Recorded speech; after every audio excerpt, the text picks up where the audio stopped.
Good morning मित्रांनो, नवीन अशा व्हिडिओमध्ये तुमचं स्वागत आहे। आज आपण निघालो आहे मल्हार गडावर।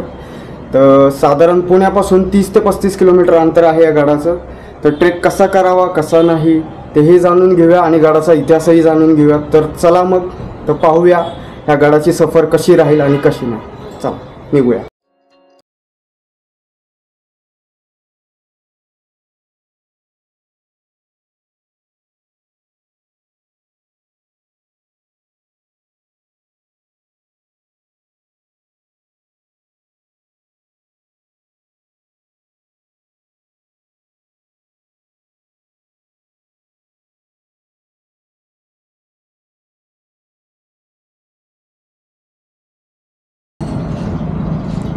दिवे घाटापासून पुढे आल्यानंतर तुम्हाला आहे ना एक ब्रिजचं काम चालू दिसेल।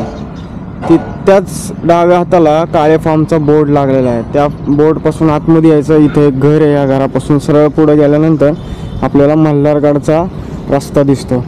तर जरा पुढची वाटचाल कशी आहे ती बघूया चला।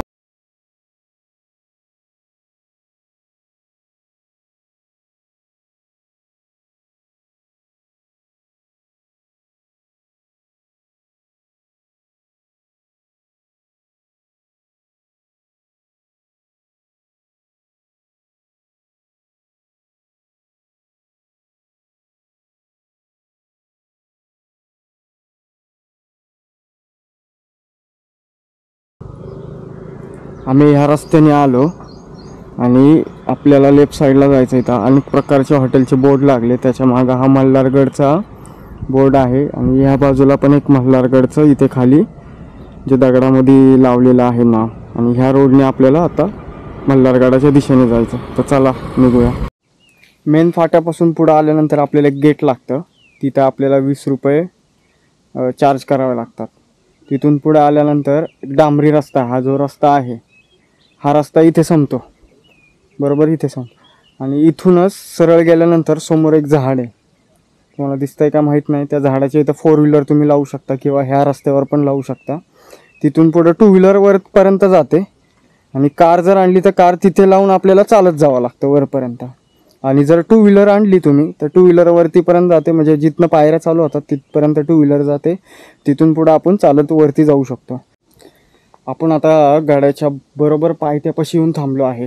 2 व्हीलर लावायला इथे जागा आहे, तुम्ही 2 व्हीलर बघू शकता।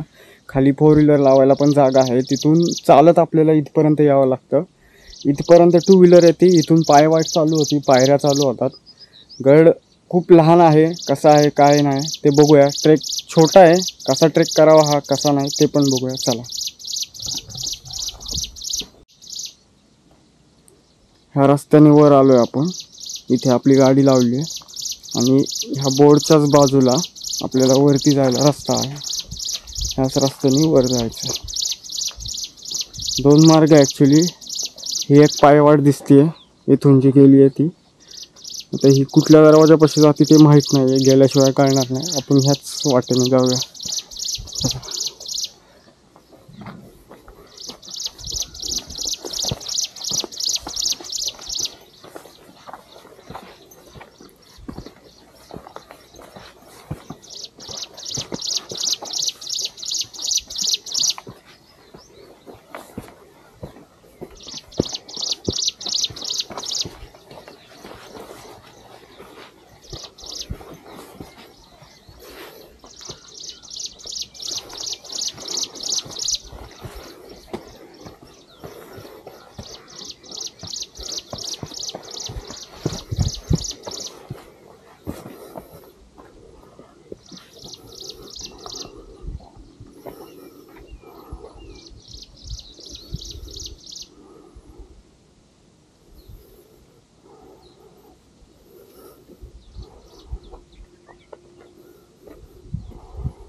ट्रेक एकदम सोपा आहे।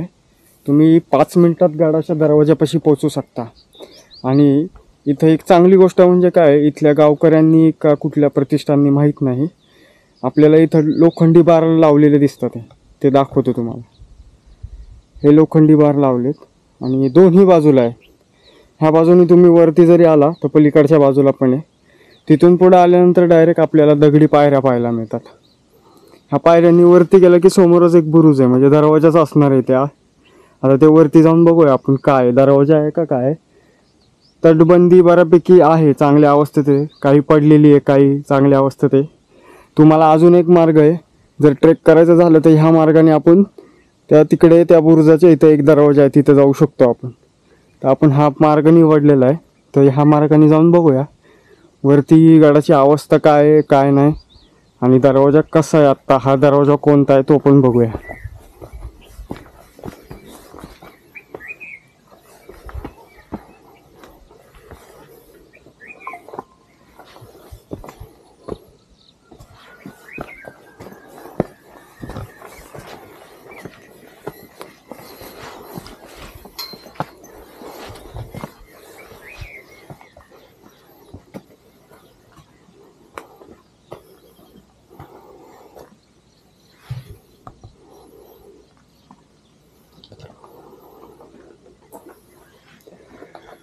चोर दरवाजापाशी येऊन पोहोचलोय आपण.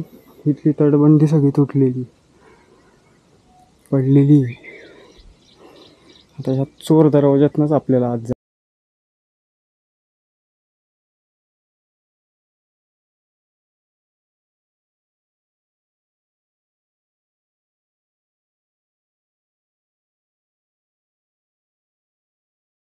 आपण आतमधल्या बाजूला थांबलोय, म्हणजे ही आतली बाजू आहे, आणि माझ्या मागे तुम्ही चोर दरवाजाचा बुरुज बघू शकता. तर निर्मिती कशी केली आहे त्या काळामध्ये तेही बघूया, कारण हा गड मराठा साम्राज्यातील शेवटचा गड होता. म्हणजे शेवटी गड बांधला गेलेला आहे सर्वात, त्याच्यानंतर एकही गड बांधला नाही आहे.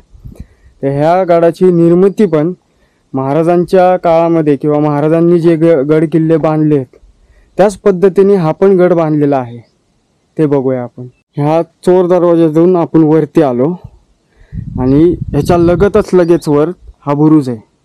म्हणजे इथून जरी कोणी आतमध्ये शिरायचा प्रयत्न केला तर त्याच्यावरती वरनं हल्ला करता येईल, या पद्धतीने गड बांधण्यात आला होता.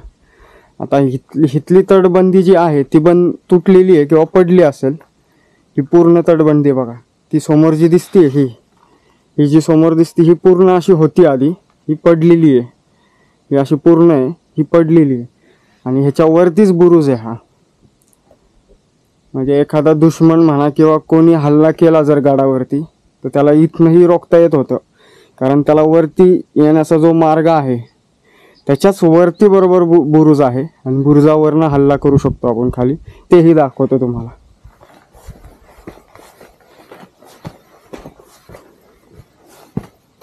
हा बुरुज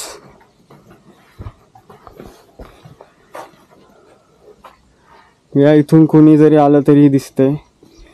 अशा बऱ्याचशा आपण गड किल्ल्यांवर बघितलेले आहे परिसर आहे.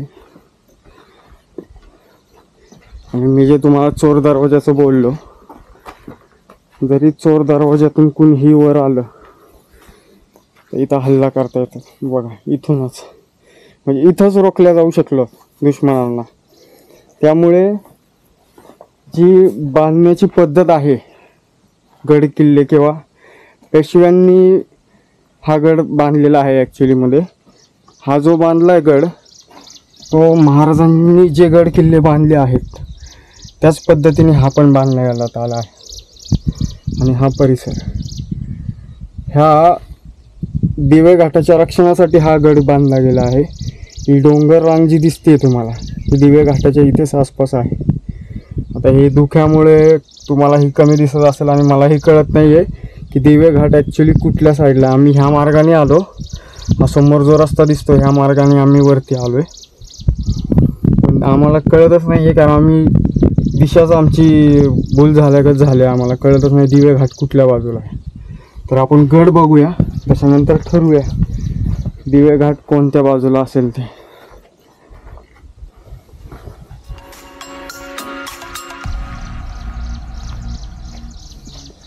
चोर दरवाजाच्या डाव्याच बाजूला विहीर बघायला मिळते, अख्खी कोरडी पडलेली विहीर. एवढ्या उंचावर विहीर बांधली. ह्या गडाची उंची आहे ना 3166 फूट इतकी आहे समुद्र सपाटीपासून. चांगल्या प्रकारे पक्ष्यांचे आवाज येतात.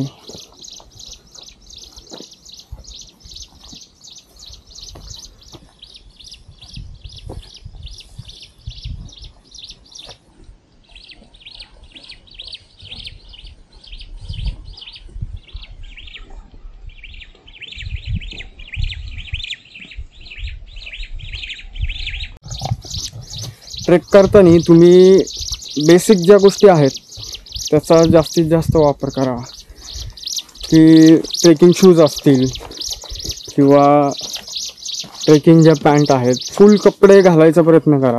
थंडी, पावसाळा, उन्हाळा काही जरी असेल, कारण जंगल ट्रेक असतील किंवा जंगलातून तुम्हाला जायचं आहे किंवा अवघड चढाई वगैरे आहे, त्या ठिकाणी तुम्ही शक्यतो स्ट्रेचेबल किंवा फुल कपड्यांचा वापर करा, जेणेकरून तुम्हाला कुठली इजा होणार नाही किंवा काही लागणार नाही. कारण तुम्ही जर गड किल्ल्यांवर किंवा कुठेही ट्रेकला जात असाल तर त्या भागामध्ये काटेकुट्याची झाडं वगैरे आपल्याला बघायला मिळतात. त्या आपल्याला अंदाज येत नाही, बारीक पण काटे असतात, काहींना मोठे काटे असतात, ते पायाला लागू शकतात आपल्या. त्याच्यामुळं शक्यतो फुल कपडे घालायचा प्रयत्न करा सगळ्यांनी ट्रेक करताना. कारण बरेचसे जण आहेत, आता जे प्रॉपर ट्रेकर आहेत त्यांना ह्या गोष्टी माहीत आहेत सगळ्यांना. बरेचसे जण आहेत की ते शो ऑफ करण्यासाठी किंवा अजून काही कारण असू शकतं, त्याच्यासाठी ती लोक हाफ कपडे किंवा काही घालत असतील. आम्ही या इथं पुढं आलेलो आहे. इथं काही भाग पडलेला दिसतो आपल्याला, तो दाखवतो तुम्हाला. म्हणजे पूर्ण पडला आहे. तटबंदीची साईज जेवढी आहे ना, ही सगळी पडली आहे एका बाजूची. इथं पण तुम्ही दगड बघू शकता आणि या इथे पण आहे ना पूर्णपणे पडलेला भाग आहे. हे बघा, हा पूर्ण पावसाने पडला आहे का पूर्वीपासूनच पडलेला माहीत नाही. ह्या तो समोरचा चोर दरवाजा, तो जो दिसतोय तिकडे, त्या दरवाजाच्या बाजूनेच आम्ही, म्हणजे तुम्ही जर असं थांबले तर डाव्या हाताने आम्ही चालत चालत पुढं आलो. हा एक बुरुज लागला आहे छोटा, इथे तटबंदी पडलेली आहे. परत ही तटबंदी चालू झाली. आता ह्याच तटबंदीने आम्ही पुढं चालत चाललो आहे. हां, तुम्हाला सांगायचं राहिलं, आज माझ्याबरोबर राहुल आहे. अथर्व त्याच्या कॉलेजमुळं त्याला काही जमणार नाही येण्यासाठी, तो मध्ये आधी येत राहील. तुम्हाला देईलच त्याचे दर्शन किंवा त्याची एक झलक, कारण त्याचं कॉलेज पण चालू झालं आहे आणि सेकंड इयरला आहे तो आत्ता. आय थिंक सो तो BCom करतो, त्याच्यामुळे तो काय त्याला पॉसिबल होत नाही. असेच नवीन नवीन मित्र बघायला मिळतील तुम्हाला माझ्यासोबत. आता ट्रेक कंटिन्यू चालू होईल, कारण पावसा कारणाने पुण्यामध्ये बरेचसे गड किल्ले बंद केले होते, कारण भयंकर पाऊस पुण्यात पडलेला आहे यावेळी. म्हणजे पूर अशी परिस्थिती झाली होती पुण्यात. आता पाऊस जरा कमी झाला आहे, त्यामुळे गड किल्ले पण चालू झालेत. जास्त पाऊस असेल तर तुम्ही टाळा बाहेर जाणं, कारण जीवाशी खेळू नका. जीव महत्त्वाचा आहे, हे तुम्हाला कधी ना कधी बघताच येईल. जास्त करून धबधब्यांच्या बाजूला जाऊ नका, अडीअडचणीच्या बाजूला जाऊ नका, जेणेकरून तुमच्या जीवाला धोका होऊ शकतो किंवा काय होऊ शकतो. तिथून पुढं आल्यानंतर आपल्याला अजून एक बुरुज बघायला मिळाला आहे. ह्या बुरुजाची बांधणी जर बघितली तुम्ही तर डबल लेअर आपण जी म्हणतो त्या पद्धतीने ही एक जी लेअर आहे, मी त्या लेअरवर उभा आहे आणि याच्या पलीकडे एक लेअर आहे, ही एक लेअर आहे जी ही उंच तटबंदी दिसते. असे दोन्ही लेअर, म्हणजे एवढी मोठी तटबंदी ही. आणि समोरून कुणी जरी हल्ला केला तोफ मारांचा किंवा तोफ गोळ्यांचा, तरी ह्या तटबंदीला काही होऊ शकत नाही. म्हणजे फार फार तर हा पहिला भाग जो उंचा जो भाग दिसतोय, आता हा इथे पडलेला आहे, हा इथे संपूर्ण आहे बघा, हा जो भाग दिसतोय हा पडेल, पण ह्याच्या आतला जो भाग आहे, हा जो भाग आहे हा पडणार नाही. त्यामुळं बांधण्याची जी ह्यांची टेक्निक किंवा पद्धत जी आहे ना, ती खूपच खतरनाक आहे. म्हणजे खालून कुठूनही जरी हल्ला केला किंवा कुठल्याही डोंगरावरून जरी हल्ला झाला तरी गड वाचू शकतो. त्याच्या स्वागतासाठी दुसरी तटबंदी लगेच आहे, जॉईंटच आहे त्याला, पण त्याच्या स्वागतासाठी दुश्मन कोणी असेल त्याच्या स्वागतासाठी ही तटबंदी तयारच आहे. समोर आपल्याला ध्वज दिसतोय आपला केशरी, तिथेही जायचा प्रयत्न करू, तिकडचाही नजारा दाखवतो. पहिला बालेकिल्ला बघून घेऊया आपण. ॲक्च्युली हा गड आहे ना, हा त्रिकोणी आकाराचा आहे आणि बालेकिल्ला आहे ना तो चौकोनी आकारामध्ये आहे. तर आता आपण शक्यतो बाले किल्ल्यामध्ये जायचा प्रयत्न करू, जसं पॉसिबल होईल तसं. गडावर फार गर्दी नाही आहे, काही नाही आहे, माहीत नाही आहे बहुतेक. सोपा गड आहे. जसा पुण्यामध्ये सिंहगड जवळ आहे तसा हा पण गड जवळच आहे. तर कुठं जायचं? खालती एक रस्ता, बाले किल्ल्यावर जायचं का इकडे जायचं पहिलं? बरं ठीक आहे, मग पहिलं बाले किल्ला कॅन्सल मित्रांनो. पहिलं आपण इकडे जाऊया, मग बाले किल्ल्यावर जाऊया.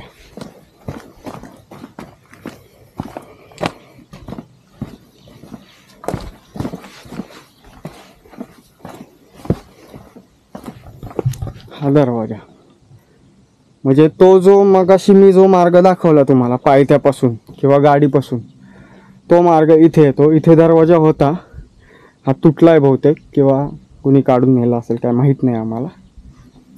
इथे दरवाजा होता कारण तुम्ही दरवाजाच्या आकाराचे इथे त्या काळामध्ये ह्या भागामध्ये एक लाकूड लावलं जायचं मोठ्या आकाराचं, आणि त्या लाकडामध्ये दरवाजा अडकवला जायचा. आणि इथे लॉक सिस्टीम होती, ही इथून इथे. म्हणजे तुम्ही हा जर भाग बघितला, अंधार आहे, टॉर्च मारून बघूया आपण. फार काही दिसणार नाही एवढं. या इथे लॉक सिस्टीम होती, म्हणजे हा दरवाजा लॉक केला जायचा इथे. म्हणजे तुम्ही दरवाजा उघडू शकणार नाही. ही जी साईज आहे ही खूप आतमध्ये आहे आणि याची साईज कमी आहे. ही लॉक सिस्टीम होती त्या काळातली. काय पद्धतीने बांधायचे गड किल्ले. आणि तुम्ही जर बघितलं ना, ते ह्या दरवाजाची किंवा ह्या तटबंदीची साईज पण खूप मोठी आहे. आता तुम्हाला कॅमेऱ्यात कळून येत नसेल, पण बरीचशी मोठी तटबंदी आहे, खूप मोठी तटबंदी आहे. म्हणजे इवन फार 3 दगडांची तटबंदी आहे. साधारण हे 3 ते 4 फूट असेल, एवढी मोठी तटबंदी आहे. तर आपण त्या ध्वजाकडे जाऊया. आणि तो जो मार्ग सांगितला मी तुम्हाला मागाशी, गाडी जिथे आम्ही गाडी लावली त्या गाडीपासून जो मार्ग पायवाट येते ती ह्या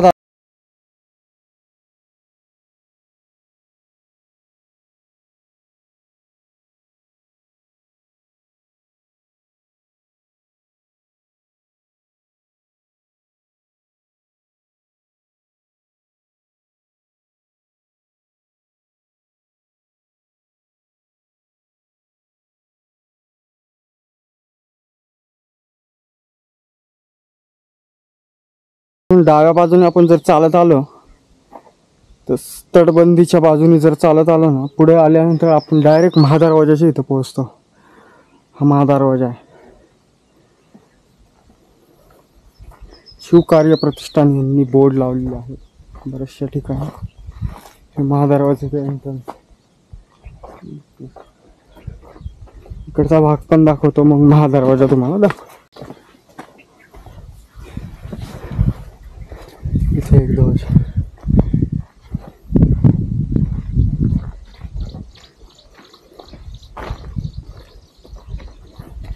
आपण आलो तो रस्ता नाही.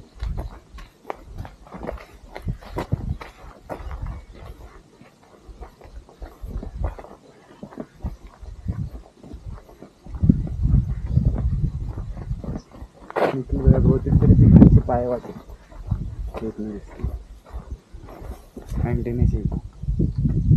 बघूया ना, तिथं दरवाजाच्या इथे गेल्याशिवाय नाही कळणार आपल्याला.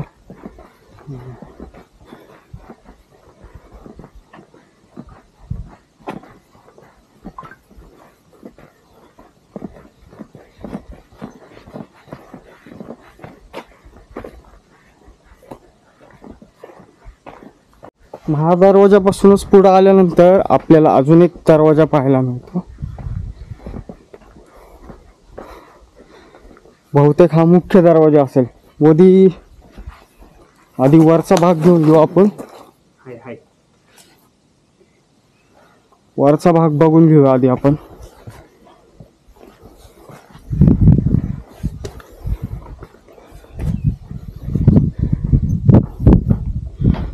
ह्याचं पण बांधकामाचं स्वरूप जर पाहिलं तर वरतून अशा प्रकारे हल्ला करू शकतो.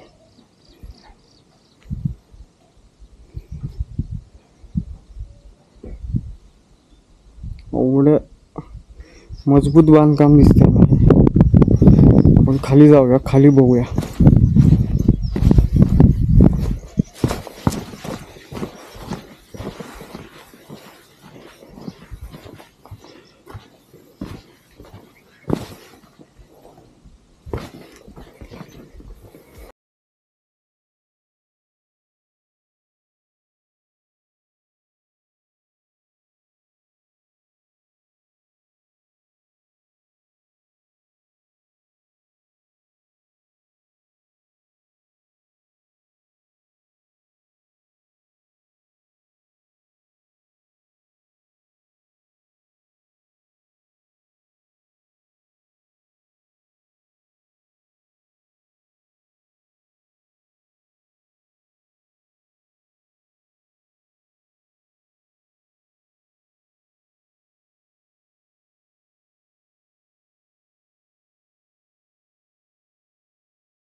एंट्री केली आहे आणि महादरवाज्यात म्हणजे बाले किल्ल्यातच आपण आलेलो आहे. आणि आपल्याला 2 मंदिरं पाहायला मिळतात.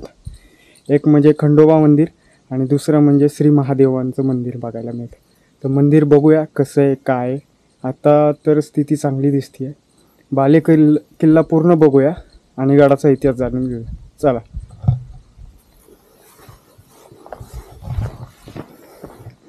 हे आहे श्री महादेव मंदिर आणि हे आहे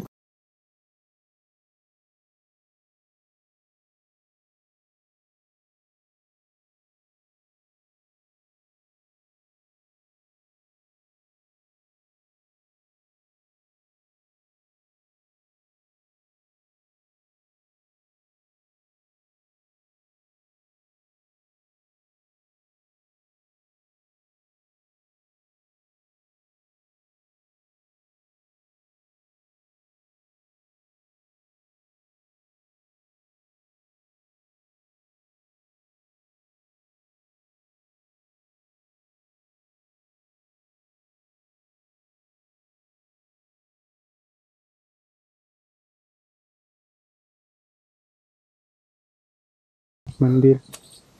मंदिराचा भागही चांगला, फक्त पावसाअभावी इथं झाडं वाढलेली आहेत, होतील कमी.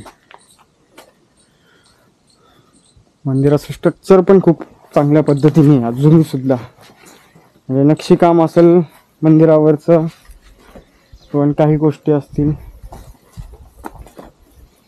ह्या पण चांगल्या प्रकारे आहेत.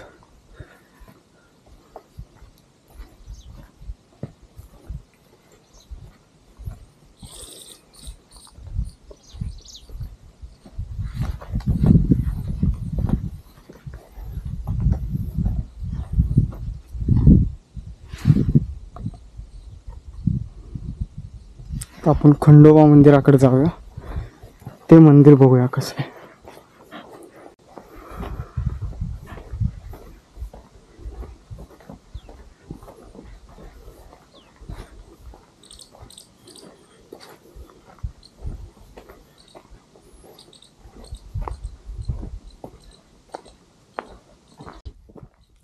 बघा महादेव मंदिराचं जे पूर्वी बांधकाम केलं होतं किंवा जे कोरीव काम केलं आहे ते आहे त्या स्थितीस आहे.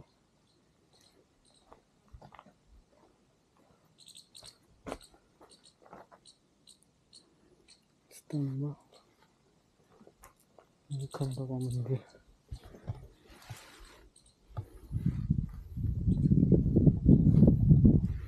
खंडोबा मंदिर पण आहे त्या तिथेच.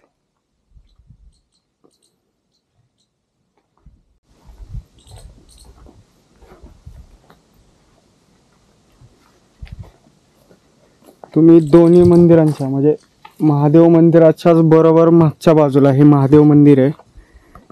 ह्या मंदिराच्याच मागच्या बाजूला खंडोबा मंदिर आहे. आणि खंडोबा मंदिराच्या डाव्या बाजूने जर आपण पुढं चालत आलो ना तर आपल्याला पडलेल्या अवस्थेत वाड्यांचे अवशेष पाहायला मिळतात. आता झाडं एवढी वाढली आहेत ना त्यामुळे काहीच कळणार नाही. पण हे जे आहेत हे सगळे पडलेल्या अवस्थेत वाडे आहेत, त्यांचे अवशेष पाहायला मिळतात आपल्याला. खूप मोठा परिसर आहे हा. वाडे पण एवढे मोठे आहेत ना, झाडं वाढल्या कारणाने आपण काय आतमध्ये जात नाहीये. प्रयत्न करूया आपण.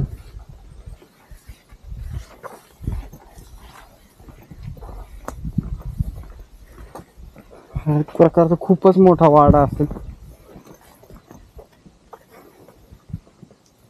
साधारण हा वाडा खंडोबा मंदिरापासून चालू जो झालाय तो इथे वगैरे संपलाय. असा या इथे संपलाय बघा. इथे पण अवशेष पाहायला मिळतात. इथे एक विहीर आहे. विहिरीत पाणी वगैरे काहीच नाहीये. कचरा पण साठलाय. गडावर फारशी गर्दी नाहीये. म्हणजे गड कुणाला हा एवढा माहित नाहीये.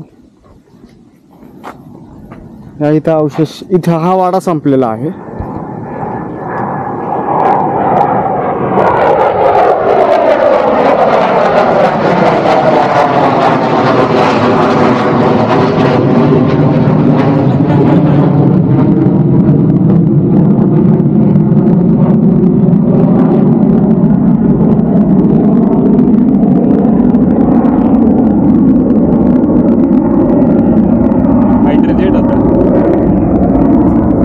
खतरनाक आवाज होता. खतरनाक फायटर जेट होता.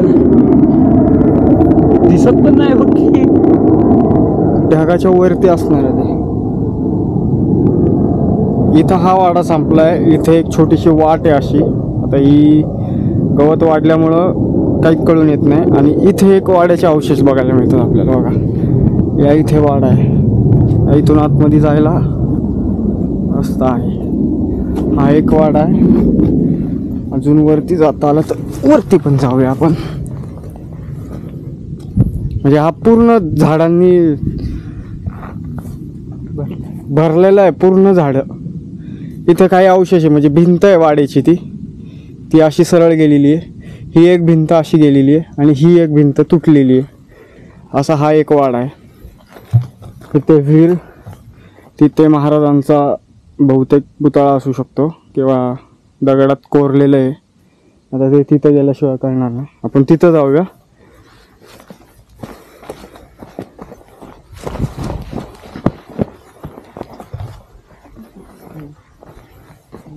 कुठलं पाणी आहे खाली.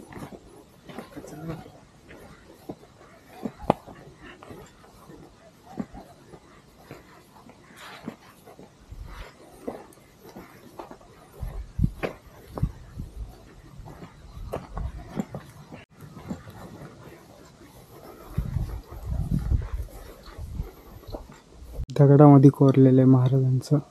चला तर ह्या गडाचा इतिहास जाणून घेऊ. हा गड महाराष्ट्रात सर्वात शेवटी बांधलेला गड आहे.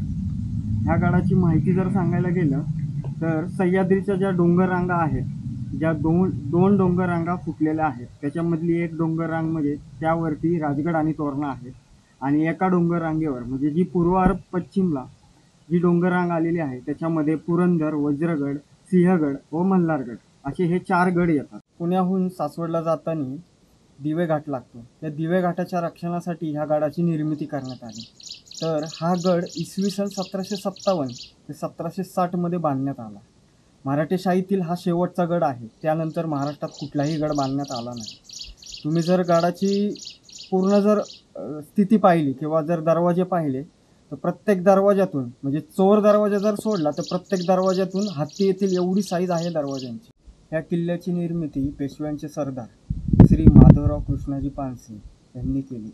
हे पेशव्यांच्या तोफखान्याचे प्रमुख होते. इसवी सन 1771 ते 72 मध्ये त्यांचं अस्तित्व ह्या गडावर आढळण्यास येतं आणि त्यांचा उल्लेखही इथे ऐतिहासिक कागदपत्रांमध्ये आढळतो आपल्याला. पाऊस चालू झाला आहे चांगला. आता आपण चोर दरवाजानी वरती गेलो होतो आणि मी तुम्हाला जो मार्ग दाखवला त्या मार्गाने आम्ही परत चाललो आहे. आता तो मार्ग दाखवतो तुम्हाला कसा आहे. चला.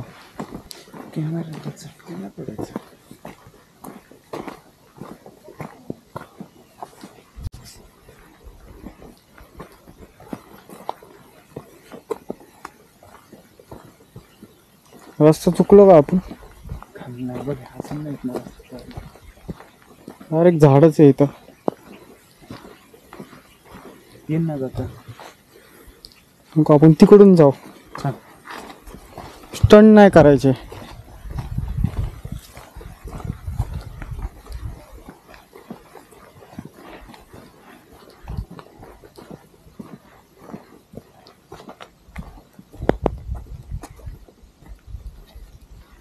इकडे इकडे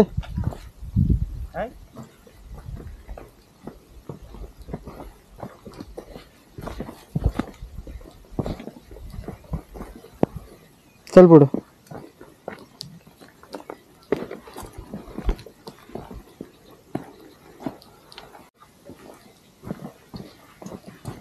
ट्रेकला तुम्ही अशा शूजचा वापर करू नका. जे राहुलने घातलेत ना, घसरायचे चान्सेस जास्त आहेत. तुम्ही ट्रेकिंगचे जे शूज असतात ना ते घेऊ शकता. म्हणजे त्याला ग्रिप वगैरे चांगली असते, सटकत वगैरे नाही आणि पडण्याची शक्यता कमी आहे. हे अशा प्रकारे बघा काटेची झाडं आहेत. आता मी फुल स्लीवचं शर्ट घातलेलं आहे त्यामुळं मला काय जाणवलं नाही. पण तुम्ही जर हाफ स्लीव्ज वगैरे घातलं ना ते हे काटे तुम्हाला लागू शकतात. आता मगाशी नाही व्हिडिओमध्ये ते कॅप्चर करता आलं मला, पण राहुलचा पाय सटाकला कारण त्याचा स्पोर्ट्स शूज आहे, तो ट्रेकिंगचा शूज नाही आहे, त्याला एवढी प्रॉपर ग्रिप नाही आहे. आणि मी जो शूज वापरतो तो ट्रेकिंगचा शूज घेतलेला आहे मी ट्रेकिंगसाठी खास, म्हणजे जेणेकरून आपले पाय सटकणार नाही काय नाही. तर जर तुम्ही पुण्यात असताल राहायला तर आपल्या इथे धायरीमध्ये उन्हाळ भ्रमंती म्हणून एक आहेत. ते स्वतः पण ट्रेकरच, ते अंदरबन वगैरे साईडचे ट्रेक करतात. त्यांच्याकडे तुम्हाला ट्रेकिंगच्या ट्रॅक पॅन्ट शूज पण मिळतील. शूज सगळ्या प्रकारचे आहे, अँकल लेंथ, तुम्हाला फुल लेंथ पाहिजे तर फुल लेंथवाले पण शूज आहे आणि रिजनेबल रेटमध्ये. म्हणजे एवढे महाग पण नाही आहे की 7-8 हजारापर्यंत नाही आहे. तुम्हाला 1,500-2 हजारापर्यंत हे शूज मिळतात. तुमच्या घेण्यावर आहे तुम्ही कशा पद्धतीचे शूज घेता. शूज वॉशेबल आहे, कुठल्याही वेदरमध्ये यूज करू शकता तुम्ही शूज, काही प्रॉब्लेम नाही आहे शूजला. आत्ता राहुलने एक्सपिरियन्स केला आहे की एका ठिकाणी त्या पाण्याच्या इथनं आम्ही दोघंही गेलो तर राहुलचा शूज सरकला आणि माझा शूज नाही सरकला. म्हणजे ग्रिप प्रॉपरली आहे, सटकत नाही आहे काय नाही आहे. मागच्या वेळी म्हणजे मी एक साधारण महिन्याभरापूर्वी पांडवगडला गेलो होतो. तर थोडं समजून घ्या मला, कारण पाऊस पडतोय, त्या लेन्सवर पाणी पडतंय, काहीच करू शकत नाही, सारखं पण पुसू शकत नाही मी. पांडवगडला मी स्पोर्ट्स शूज घालून गेलो होतो. तो स्पोर्ट्स शूज अक्षरशः माझा घसरत होता. आणि आपल्याला जे सूरज नाळे भेटले साताऱ्यामधले, त्यांनी आपल्याला थोडंसं सजेशन दिलं शूज कुठले वापरावे काय. आणि मी ट्रेक जे करणारे आहेत लोक त्यांनाही भेटलो, त्यांनी पण मला हेच सजेस्ट केलं. तर ह्या वाट्याने आपण पोचलेलो आहे. मी लेन्स पुसतो मग तुम्हाला दाखवतो. हे बघा, ह्या वाट्याने आपण वरती गेलो होतो आणि ह्या वाट्याने आपण आलो आहे. आता ज्या वाट्याने ही मागं वाटे माझं, ह्या वाट्याने आपण आलो आहे. आता आपला हा गडाचा प्रवास संपला आहे. तर तुम्हाला व्हिडिओ कसा वाटतोय कसा नाही मला कमेंटमधून कळवा. आमच्या चॅनलवर जर तुम्ही नवीन असाल आणि असेच जर तुम्हाला नवीन नवीन व्हिडिओ बघायचे असेल तर सबस्क्राईब करा आणि जास्तीत जास्त लोकांपर्यंत शेअर करा. आणि माझ्यासाठी तर नाही, महाराजांसाठी एक लाईक करा प्लीज. जय शिवराय, जय श्रीराम. चला भेटूया पुढच्या व्हिडिओमध्ये.